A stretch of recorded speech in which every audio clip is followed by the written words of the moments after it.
પાંચ ચરણો વાળી પ્રભુની મજાની સાધના. પહેલું ચરણ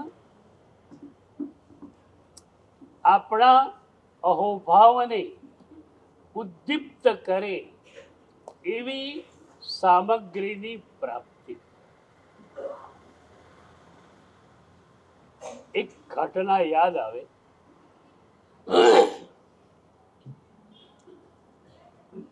મુંબઈ પાસે શાહપુરમાં ઉબધાન તપ.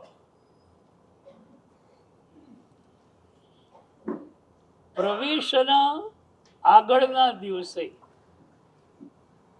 એક ભાઈ મારી પાસે આવ્યા,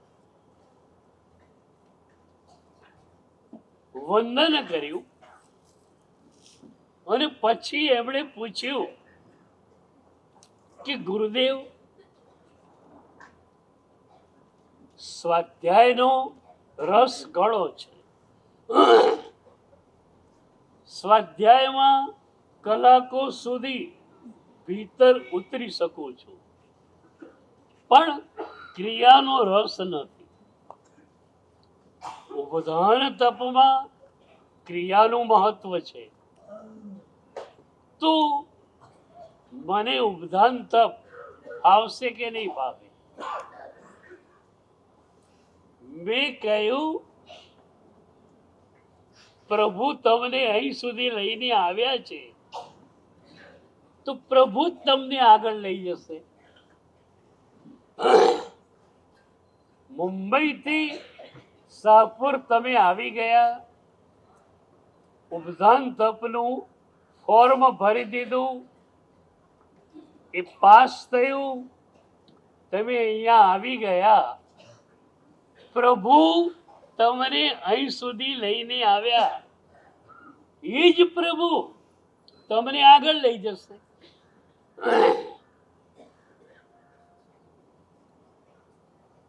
10 દિવસ પછી એ ભાઈ મને મળવા આવ્યા. ઉબધાનમાં પ્રવેશ થઈ ગયેલો. એ મારી જોડે બેઠા. એમની આંખમાં આંસુ હતા.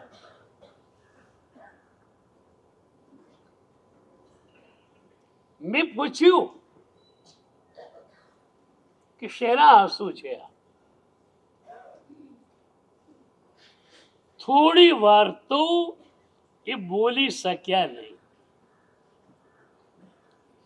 ગળે ડૂસકા, આંખમાં આંસુ, બોલે સી રીતે?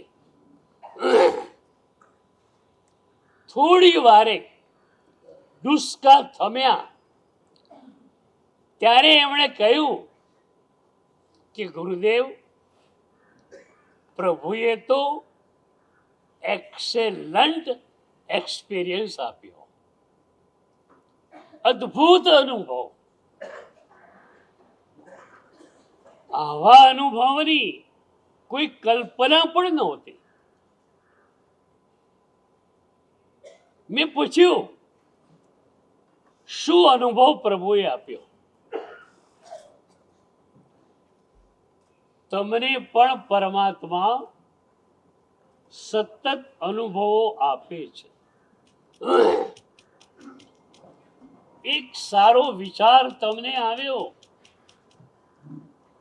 એ વિચાર ક્યાંથી સારો આવ્યો? પ્રભુએ એને તમારી તરફ મોકલ્યો, તમે એને ઝીલ્યો. તમારે માત્ર એ વિચારને ઝીલવાનો હતો. શત્રુંજય ગિરિરાજનો સંગ કઢાવવો છે. વિચાર આવ્યો, પણ એ વિચાર પ્રભુએ આપ્યો. એ વિચાર પ્રમાણે સંગ નીકળે, એ પણ પ્રભુની કૃપા.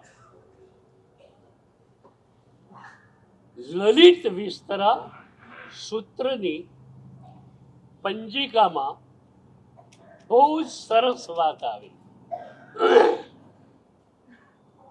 એકોપી શુભો ભાવ તીર્થકર પ્રદત્ત એવ. એક પણ સારો વિચાર તમને આવે એ પ્રભુએ આપેલો છે.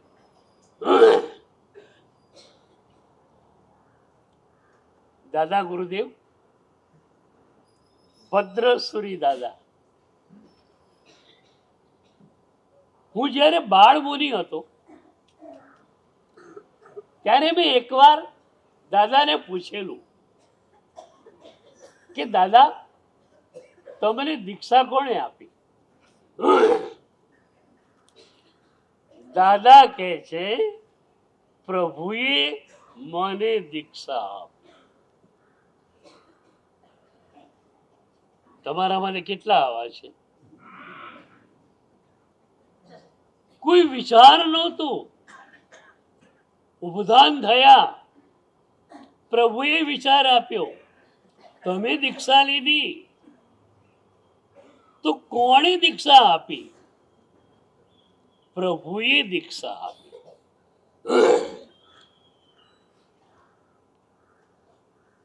દાદાએ કહ્યું કે પ્રભુએ મારે દીક્ષા આપી.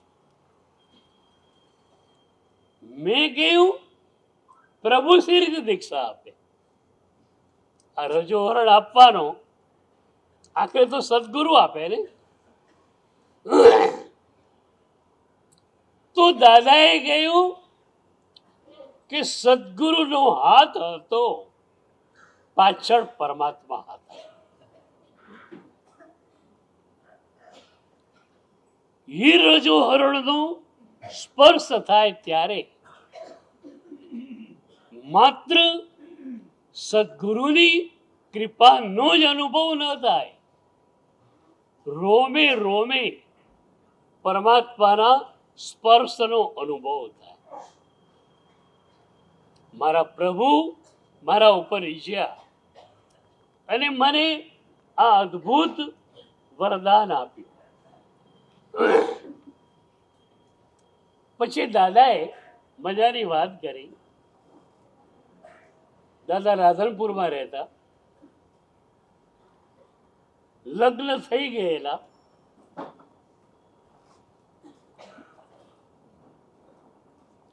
વિધિકારક પણ હતા.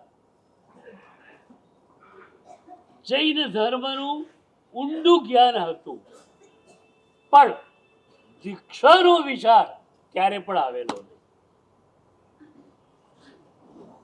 એક દિવસ રોજની જેમ ચિંતામણી પાર્શ્વનાથ પ્રભુના પૂજન માટે દાદા ગયા. ફૂલ પૂજા કરવાની હતી.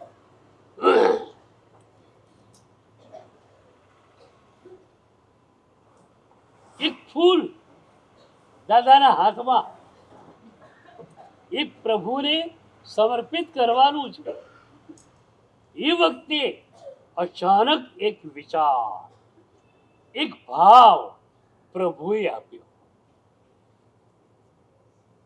અને દાદાએ પ્રભુને કહ્યું કે પ્રભુ, એકેન્દ્રીય એવું આ ફૂલ, એને હું તારા ચરણોમાં સમર્પિત કરું છું, તું એને સ્વીકારી લઈશ.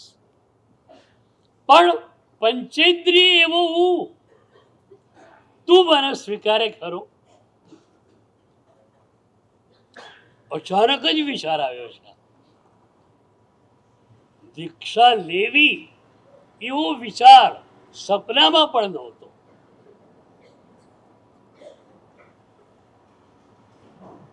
દાદાને એ પ્રાર્થના કરી કે પંચેન્દ્રિય એવો હું, મને તારા ચરણોમાં સ્થાન મળે કે ન મળે.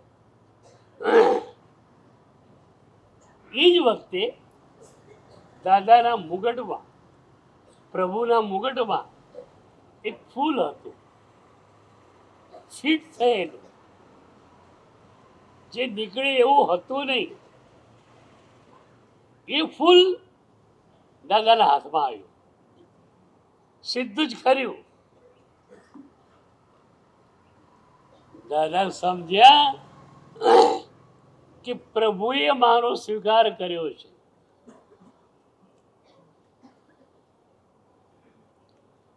પ્રભુએ સ્વીકાર કરી લીધો. હવે સંસારમાં એક ક્ષણ પણ રહી શકાય નહીં. મારા પ્રભુ મને એના માર્ગ ઉપર ચાહતા હોય તો હું એનાથી ભિન્ન માર્ગ ઉપર રહી શકું નહીં.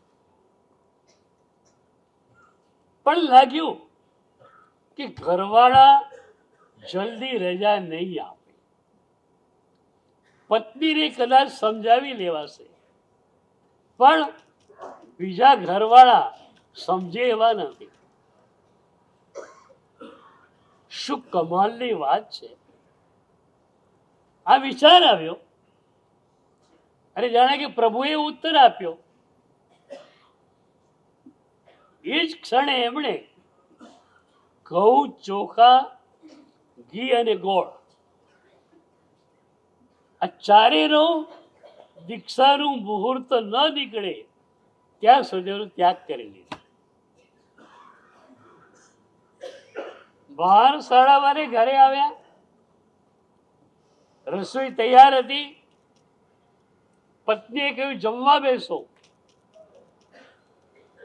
તો કે મારે રોટલી નહીં ચાલે, ઘઉં ત્યાગ કર્યો છે. ભાત નહીં ચાલે, ઘી નહીં ચાલે, તો તમારે શું ચાલશે? એ દિવસે એમણે બાજરીના લુખ્ખા રોટલા અને દાળ ખાધી. પછી તો રોજની વાત. સવારે નાસ્તામાં શું ખવડાવો? બાજરીનો ખાખરો. 2 મહિના થયા. ઘરવાળાએ કીધું ભાઈ તું દીક્ષા લઈ લે. હવે આ તું કઈ ખાય નહીં, પીએ નહીં, અમારાથી જોવાતું નથી. અને દીક્ષા મળી ગઈ. એ વખતે દાદાએ મને પૂછ્યું કે મને જે અચાનક તે દિવસે વિચાર આવ્યો દીક્ષાનો, એ વિચાર પણ પ્રભુએ આપ્યો. અને એ વિચાર પ્રમાણે એના માર્ગ પર દોડવાની શક્તિ પણ એણે આપેલી. મારી પાસે ઘણા મુમુક્ષુ આવે, લગભગ એ એજ પર હોય કે ઘરવાળા કહી દે કે 4 મહિનામાં નિર્ણય કરી નાખ, કારણ કે અમારે પાછું આગળ વિચારવું પડે. એ થોડી અણોમાં હોય. દીક્ષા લેવી ગમે પણ છે, સંસાર પણ ગમે છે. મારી પાસે આવે સાહેબ શું કરવું, ત્યારે હું કહી દઉં પ્રભુને પૂછી લે. પ્રભુની કોર્ટમાં બોલ ફેંકી દે. પ્રભુ જે પણ ઉત્તર આપશે એ મજાનો હશે. પહેલા પણ મેં કહેલું કે સંસારના અંદર પણ, સાંસારિક જીવનમાં કોઈ પણ તકલીફ હોય, પ્રભુની કોર્ટમાં એ સમસ્યાનો બોલ ફેંકી દેવાનો. આપણે કંઈ જ કરવું નથી. અને આપણે કંઈ ન કરીએ તો જ પ્રભુ કામ કરશે. તમારે પણ કામ કરવું છે અને પ્રભુ પણ કામ કરે. આ 2 વાત નહીં બને. તમે છોડી દો, પ્રભુ હું અસહાય છું, મારાથી કંઈ જ થઈ શકે એમ નથી, તું મારી નાવને સંભાળી લે. પ્રભુ તૈયાર છે. He is ever ready. પરમાત્મા સતત તૈયાર છે. તો તમને એક શુભ વિચાર આપ્યો, એ પ્રભુએ આપ્યો. સંગ કઢાવવો છે, એ વિચાર પ્રભુએ આપ્યો. સંગ સારો નીકળ્યો પ્રભુની કૃપાથી. એટલે એ સંગપતિનું હૃદય સતત પ્રભુના ચરણો તરફ ઝૂકેલું હોય કે પ્રભુ તે કેટલો સરસ વિચાર મને આપ્યો અને એ વિચારને કેટલી સરસ રીતે તે કાર્યાન્વિત કર્યો. પ્રભુ કરે, આપણે નિમિત્ત.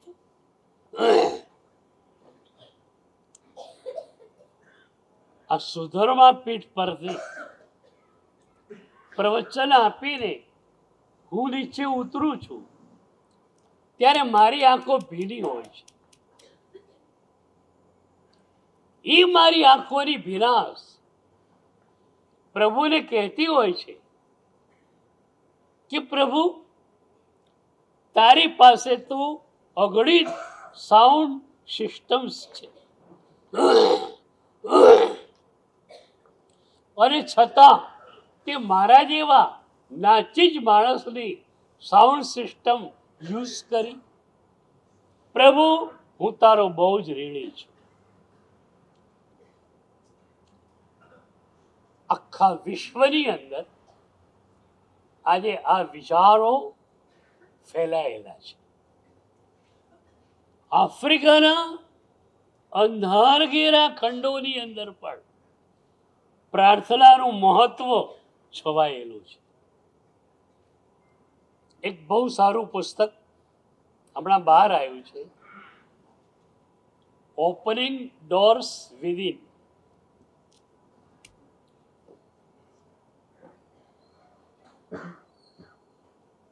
એની લેખિકા પ્રસ્તાવનામાં લખે છે કે આ પુસ્તક મેં લખ્યું નથી,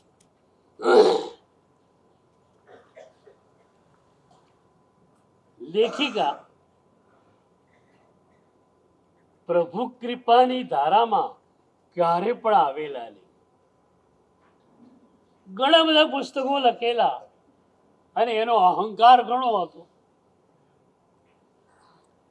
એકવાર ઇઝરાયલ ગયેલા. ઇઝરાયલમાં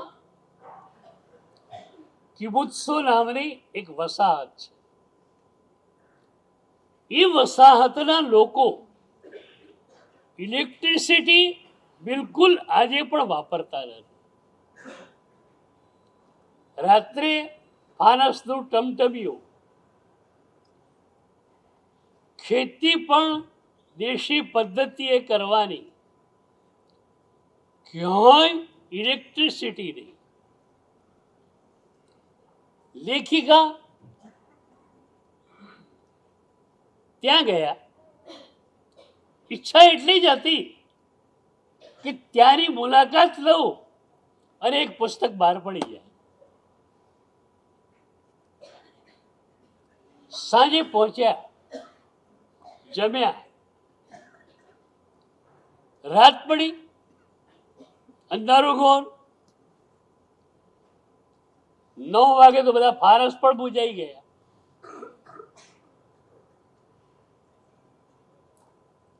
અને એ વખતે લેખિકાના મનની અંદર સરસ વિચારો ઉભરાવા લાગ્યા.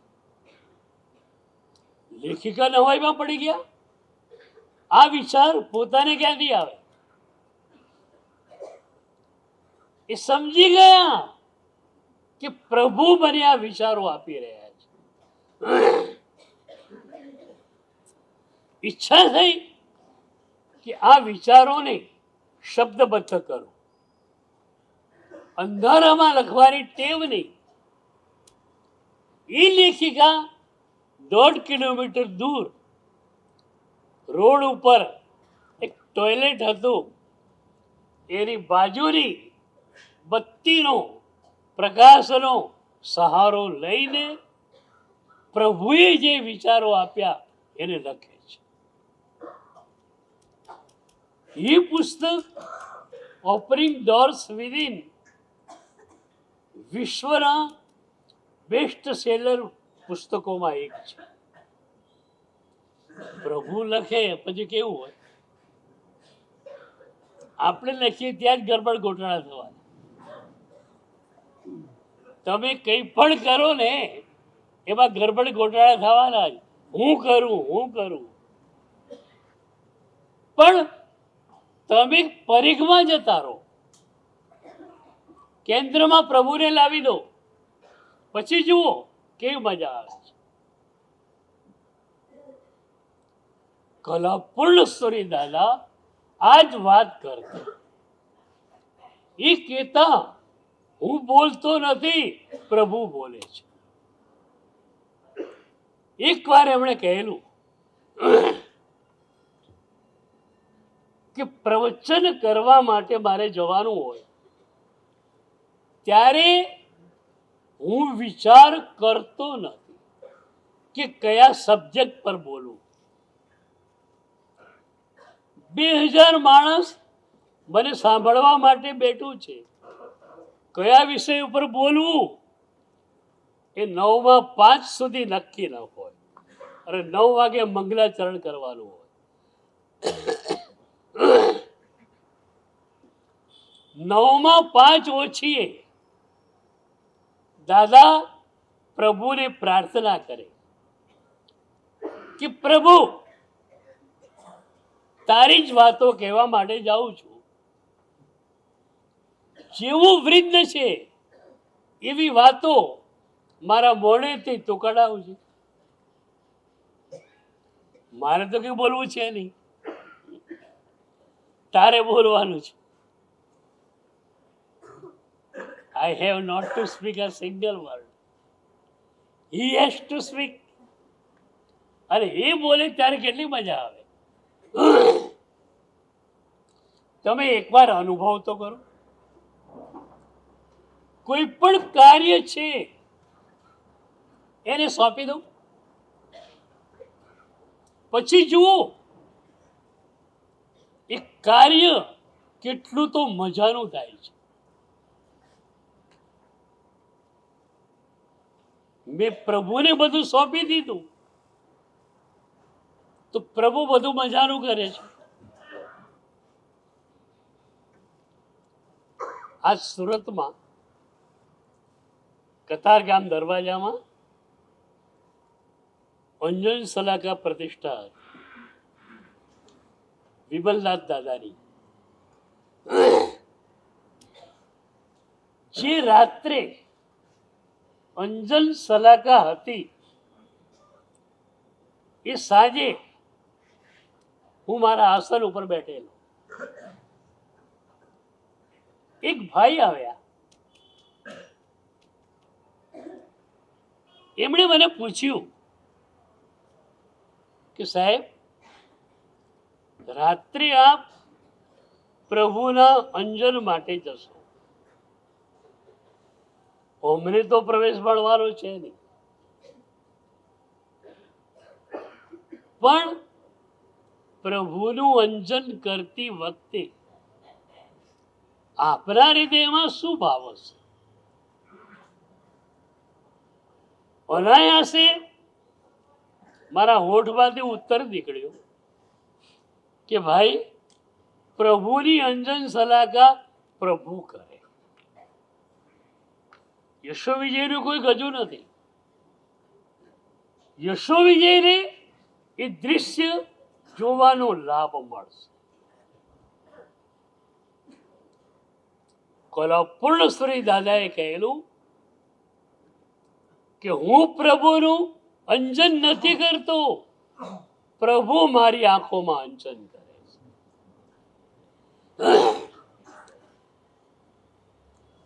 આપણા યુગમાં આટલા બધા પ્રભાવશાળી આચાર્ય ભગવંતો થયા, પણ કલાપુરુષોરી દાદા ટોચ પર પહોંચ્યા. ટોચ પર પહોંચ્યા એનું કારણ શું હતું? કારણ એક જ આ હતું, પ્રભુ નિર્ભરતા. મારે કંઈ જ કરવાનું નથી, જે પણ કરવાનું છે એ પ્રભુએ કરવાનું.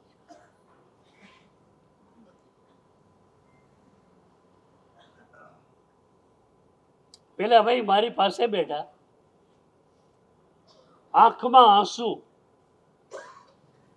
ગળે ડુસકા, કે સાહેબ એક્સેલન્ટ એક્સપિરિયન્સ થયો, અદ્ભુત. મેં કહ્યું શું થયું? મને કે સાહેબ પ્રવચનમાં આપે ક્રિયા સમિતિની વાત કરે કે પૌષધની અંદર ક્રિયાપૂર્વક બરોબર જોઈને ચાલવાનું છે. એ ક્રિયા સમિતિ પૂર્વક ચાલવાનું મેં નક્કી કર્યું. આજે મારી હાલત એ છે કે મારી ધર્મશાળાની રૂમથી તળેટીના દેરાસરે જવું હોય મને 25 મિનિટ લાગે છે. મેં કહ્યું રસ્તો તો 10 મિનિટનો છે, 25 મિનિટ કેમ લાગે? એ વખતે એમણે જે વાત કરી ને, ગજબની વાત. હું પણ પોતે અભિભૂત થઈ ગયો. એમણે કહ્યું સાહેબ મારી ધર્મશાળાએથી ક્રિયા સમિતિ પૂર્વક ચાલવાનું હું શરૂ કરું છું. 20-25 ડગલા હું ભરું છું અને આંખોમાંથી આંસુનો પ્રવાહ વહે છે. મારા પ્રભુએ કેટલી તો સરસ મજાની આ વિધિ બતાવી છે. હવે આંખમાં આંસુ હોય, દેખાય નહીં એટલે ચલાય પણ નહીં, એટલે ઊભો રહું. નેપકિનથી આંખ લૂછું, આંખ સ્વચ્છ થાય પછી આગળ ચાલો. ફરી 25 ડગલા ચાલુ, અરે આંખો આંસુથી ભરાઈ જાય. ફરી નેપકિનથી લૂછું અને ફરી આગળ વધુ. ઔષધ તો ઘણા કર્યા, તમે આવો અનુભવ કરો.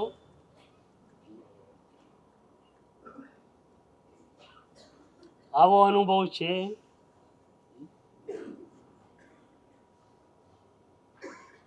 ઈર્ષ્યાપૂર્વક ચાલો અને પ્રભુ પ્રત્યે એટલો બધો અહોભાવ ઉછળતો હોય કે મારા પ્રભુ જ આવી વાત બતાવીશ. અને તમે થોડા ડગ ચાલો અને આંખો આંસુથી ઉભરાઈ જાય.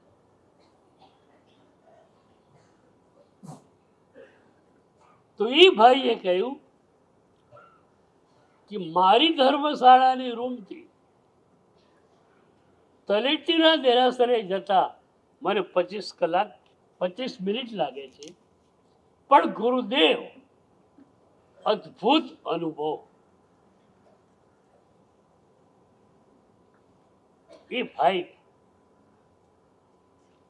એમણે પૂરું ઉપદાન કર્યું, માળા પહેરી. પણ એ માળા પહેરતી વખતે નાચતા હતા કે પ્રભુ તે જ સાધના કરાવી છે, તને જ હું અર્પણ કરું છું. મારું કંઈ હતું નહીં, મારું કંઈ છે નહીં, બધું તારું આપેલું છે. તમારી પાસે જે કંઈ છે એ તમારું કે એણે આપેલું? બોલો.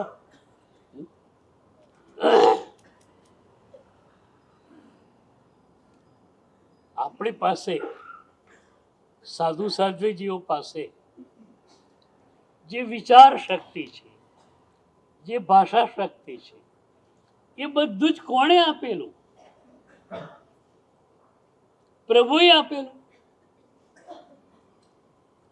તમારી પાસે બધું છે, સંપત્તિથી લગાવીને સારા વિચાર સુધીનું બધું જ એ કોણે આપેલું? પ્રભુએ આપેલું.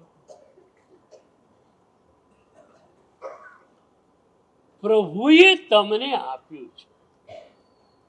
હું ઘણી વાર હસતા હસતા કહું કે આ શરીર અમારું દેવ દ્રવ્ય છે.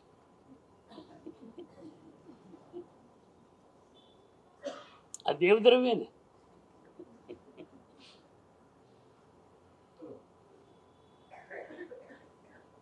એક પૈસો ભંડાર ઉપર મૂક્યો પછી આપણો નહીં, પછી એનો થઈ ગયો.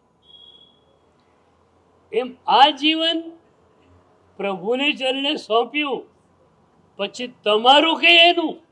હવે બોલ તમે.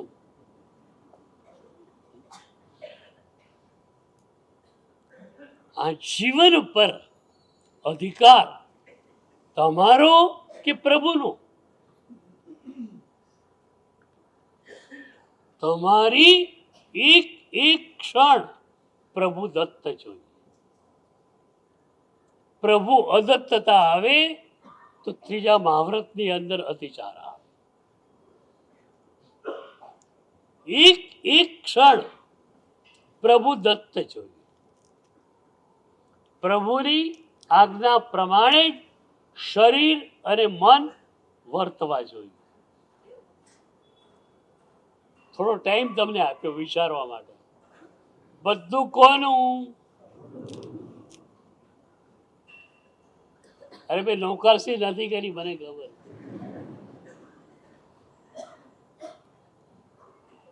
બધું કોનું? હે? પ્રભુનું. પ્રભુને જોઈતું નથી તમારું બાજુ, ગભરાતા નહીં. જે કઈ છે એ પ્રભુનું છે. પછી શું થશે? પ્રભુની કૃપાથી જે મળ્યું છે એને પ્રભુની ભક્તિમાં વાપરવું છે. એવા ભાવકો જોયા છે. ફ્લેટ એમનો નાનકડો હોય, એમણે બનાવેલું દેરાસર અદ્ભુત હોય. એમના ફ્લેટમાં ટાઇલ્સ નાખેલી હોય અને એમણે બનાવેલ દેરાસરમાં સારામાં સારી જાતનો માર્બલ વાપરેલો. ભોણી લક્ષ્મી તીર્થ જે ભાગ્યશાળીએ બનાવ્યું છે, એના ઘરે તમે જાઓ ને તો તમને નવાઈ લાગે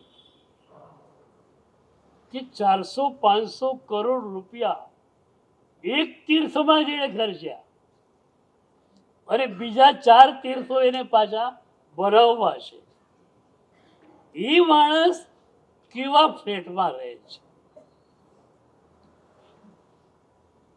પૈસા વધે એટલે પ્લાનિંગ શું હોય? પ્લાનિંગ શું હોય? મોટો ફ્લેટ, એરિયા પણ બદલી નાખવાનો. અરે જે ભગવાનની સેવા તમે વર્ષોથી કરતા આવ્યા છો એ પ્રભુને છોડીને તમે જઈ શકો?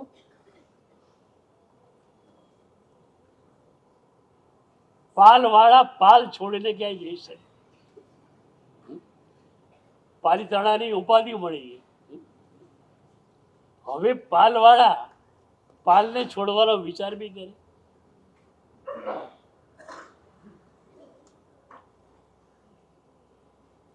તો જે કંઈ મળ્યું છે એ એની કૃપાથી મળ્યું છે.